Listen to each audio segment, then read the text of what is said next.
राजधानी जयपुर में शिरियादे माटीकला बोर्ड के अध्यक्ष प्रहलाद राय टॉक ने प्रदेशवासियों से दीपावली पर मिट्टी के दिए जलाकर खुशियां मनाने के साथ रसोई में पकवान मिट्टी के बर्तनों में बनाकर नई शुरुआत कर स्वदेशी उत्पादों को बढ़ावा देने की अपील की। श्री टाक गुरुवार को उद्योग भवन स्थित कॉन्फ्रेंस हॉल में मीडिया से संबोधित कर रहे थे। उन्होंने कहा कि इस दिवाली नवाचार करते हुए मिट्टी के खिलौने बर्तनों को उपहार स्वरूप दें। उन्होंने आमजन व राजस्थान के कॉरपोरेट घराने बड़े उद्योगपतियों से आग्रह किया कि दीपावली के पावन पर्व पर मिट्टी से बने हुए उत्पाद जैसे खिलौने, मूर्तियां, कप, खाना बनाने के बर्तन आदि उपहार में दें। उन्होंने कहा कि ऐसा करने पर कुम्हार कामगारों को अधिक से अधिक रोजगार मिलेगा और उनकी आय में वृद्धि होगी। इससे मुख्यमंत्री के राइजिंग राजस्थान और प्रधानमंत्री के लोकल फॉर वोकल का आह्वान भी सफल होगा। इस नवाचार को गति देने के लिए बोर्ड अध्यक्ष प्रहलाद राय टाक ने राजस्थान के सभी विधायकों व सांसदों को दीपावली की शुभकामनाएं संदेश का साथ पत्र लिखकर आह्वान भी किया कि इस दीपावली अपने शुभ चिंतकों को मिट्टी के दिए, खिलौने, मूर्तियां एवं खाना बनाने के बर्तन उपहार में दें।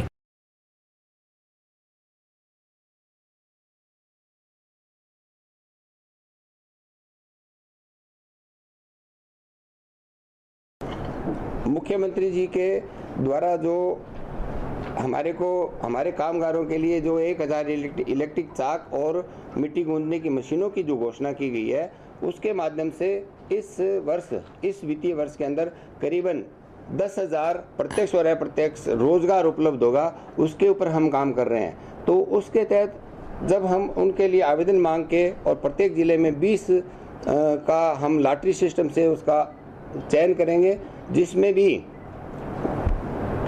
दिव्यांग और विधवा और प्रत्येक महिलाओं के लिए प्राथमिकता रहेगी।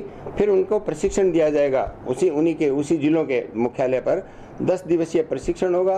प्रशिक्षण के बाद में फिर उनको मशीनें वहीं पर उनके एट द स्पॉट वहीं पर उपलब्ध करवा के उनको रोजगार दिया जाएगा। ये तो है इसका सीधा पहली जिसको एक रोजगार से जोड़ने वाली बात। फिर आती है कि इसके विपणन से संबंधित है, जो कि मैंने अभी आपसे बताया कि अभी कलेक्टर से और एसपी से ये कहा गया कि हमारे कामगारों को तीज त्योहारों पर जो वो हाट में ला के सामान बेचते हैं तो उनको सहयोग किया जाए, बजाय उनको इधर उधर खदेड़ने की बजाय सहयोग किया जाए, वो हो रहा है। तो उससे भी विपणन का एक बड़ा मैसेज गया है। इस दिवाली पर अच्छा व्यापार हमारे कामगार कर पाएंगे।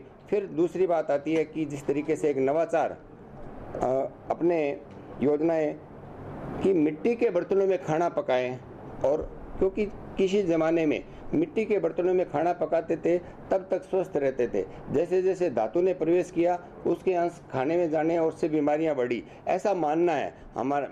तो ये वैज्ञानिक तथ्य तो प्रमाणित हो जाएंगे, लेकिन ऐसा मानना, और दुनिया वापस इस तरफ लौट रही है, तो उसकी तरफ ये है कि इसको गिफ्ट के रूप में दिया जाए, उपहार दिए जाए। दिवाली पर करें नवाचार, इस दिवाली करें नवाचार, मिट्टी के खिलौने और बर्तन देवें उपहार, इस स्लोगन के साथ में। जब लालू प्रसाद यादव रेल मंत्री की संख्या है 1000 की संख्या के अंदर, जिस पर 1000 वैसे तो अलग अलग यूनिटें भी दे सकते थे, लेकिन एक यूनिट क्योंकि जो चाक पर काम करेगा उसके लिए मिट्टी गूंदना, वो फिर पैरों से मिट्टी क्यों गूंदे।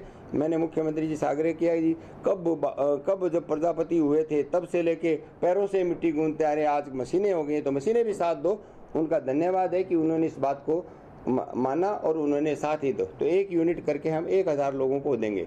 1000 उसकी एक दिन के अंदर 10 लोग भी उस पर काम करें तो भी काम हो सकता है, क्योंकि मिट्टी गूंदने वाली मशीन तो लगातार काम करती है। चाक है, एक है, उस पर बनाएगा कोई भी आदमी 2-4 घंटे काम किया, आगे किया, लेकिन उस परिवार के 5 से 6 आदमी तो डायरेक्ट जुड़ जाएंगे। फिर उसको आगे बेचने का, आगे दूसरी दुकानों पर जाने का, जैसे पैकिंग करने का, उन सामानों को आगे से आगे करीब एक चाक और इस मशीन से यूनिट से 10 लोगों को रोजगार मिलेगा। और इस साल ये अभी बढ़ जाएगी दिसंबर तक, और 10,000 लोगों का रोजगार का टारगेट। खबर सवाई माधोपुर के फोर्टिस एक्सकॉर्ट्स हॉस्पिटल जयपुर के रणथंभौर में आयोजित